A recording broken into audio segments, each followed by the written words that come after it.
Le procès dans l'affaire Le Procureur contre Jean-Pierre Bemba Gombo, Aimé Kilolo Moussamba, Jean-Jacques Magenda Kabongo, Fidel Babala Wandou et Narcisse Harido s'est poursuivi le mercredi 30 septembre 2015 devant la chambre de première instance 7 de la Cour pénale internationale, composée du juge-président Bertram Schmitt, du juge Marc Perrin de Brichambault et du juge Raoul Pangalangan, avec la déposition du premier témoin du bureau du procureur, le témoin P0433.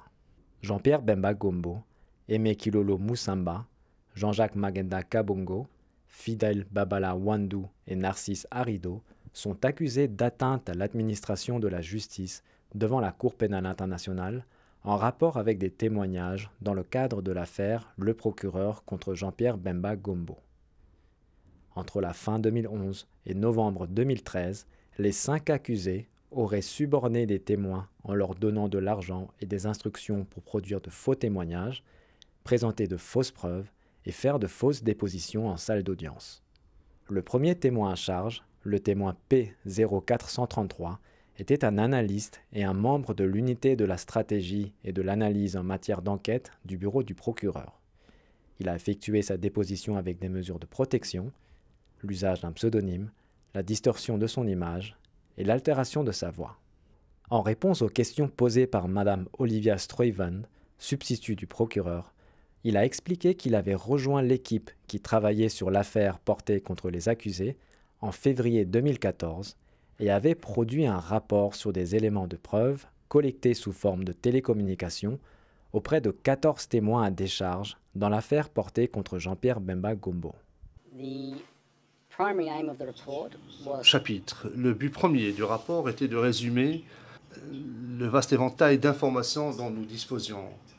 À un moment donné, comme je l'ai indiqué, les éléments de preuve en matière de télécommunication dont on disposait dans le cadre de cette affaire étaient très importants. Et donc, il y avait une base de données qui contenait différents types et différents styles d'éléments de preuve. Ces informations étaient donc difficiles à comprendre et il fallait établir un lien entre les éléments de preuve en matière de télécommunication et d'autres éléments. L'idée était de centraliser les informations dans un format cohérent, standard, compréhensible. C'était donc le premier volet du rapport, où l'on voit les tableaux, par exemple, des indicatifs, ou les séquences des appels, se corrige l'interprète. La deuxième partie du rapport avait pour but d'expliquer ces informations pour qu'elles soient compréhensibles.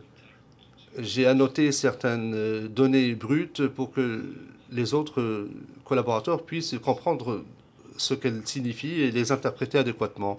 Dans la troisième partie du rapport, nous avons fourni un résumé de certaines informations clés dont pouvaient se servir les enquêteurs. Le témoin P0433 a ensuite déclaré que les enregistrements des communications fournis par le quartier pénitentiaire de la CPI et de nombreux opérateurs téléphoniques montraient que les accusés avaient contacté des témoins à décharge avant leur déposition et au cours de celle-ci, et qu'ils avaient utilisé les services de Western Union et Express Union pour transférer des sommes d'argent sur les comptes des témoins. Les 5 équipes de la défense ont toutes procédé à un contre-interrogatoire du témoin. Maître Philippe Larochelle, conseil de la défense de Narcisse Harido, a évoqué la partie du rapport indiquant, selon le témoin, que les enregistrements montraient aussi que les accusés fournissaient des téléphones aux témoins afin de leur permettre de les contacter pendant les dépositions. Marqué dans votre rapport,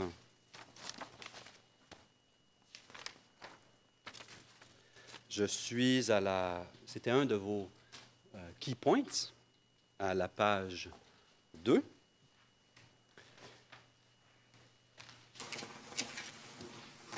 Vous avez dit « The telephones allegedly ». Les téléphones qui auraient été fournis par Kilolo et Manganda à plusieurs témoins, comme Détroit, n'ont pas été identifiés, ce qui pourrait expliquer l'absence de contact entre les accusés et certains témoins au cours de leur déposition. Oui, oui, en effet. Supposons, vous êtes analyste, pour fin de discussion, que les téléphones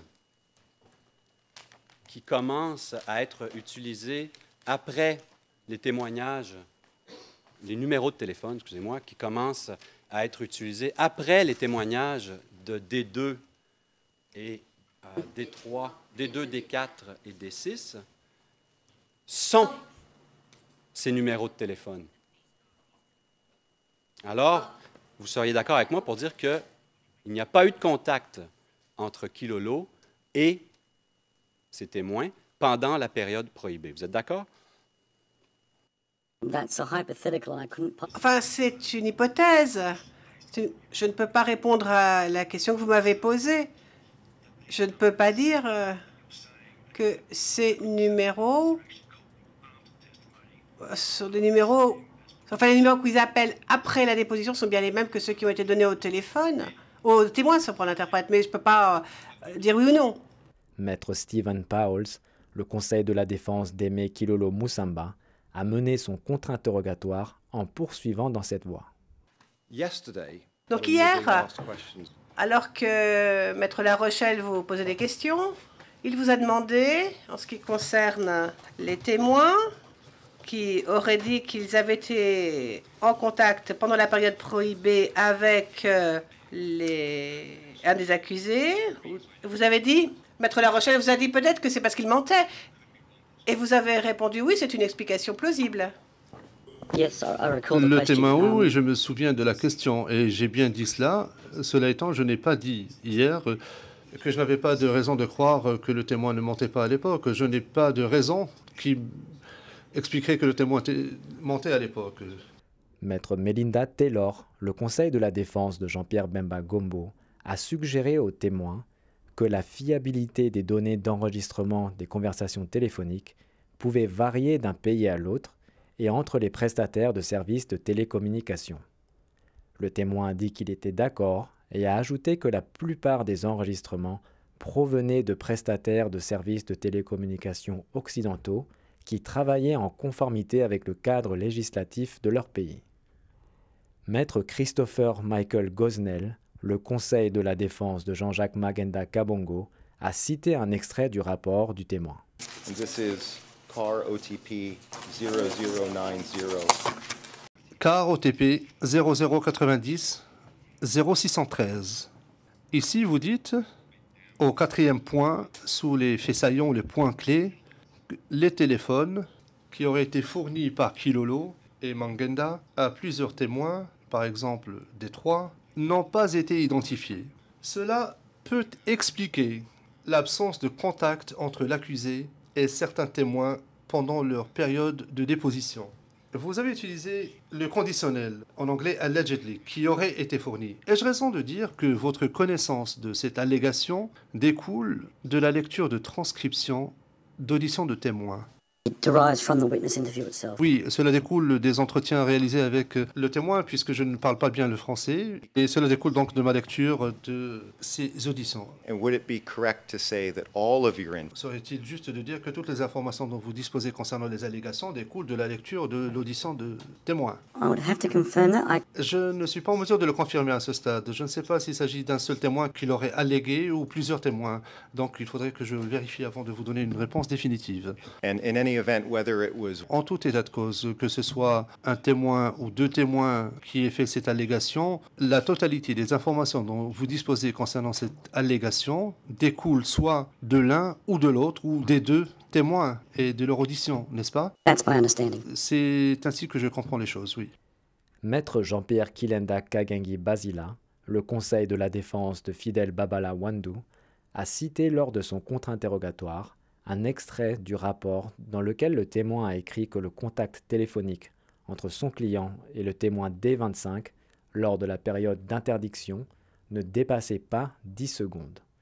Le témoin a confirmé avoir écrit cela dans son rapport.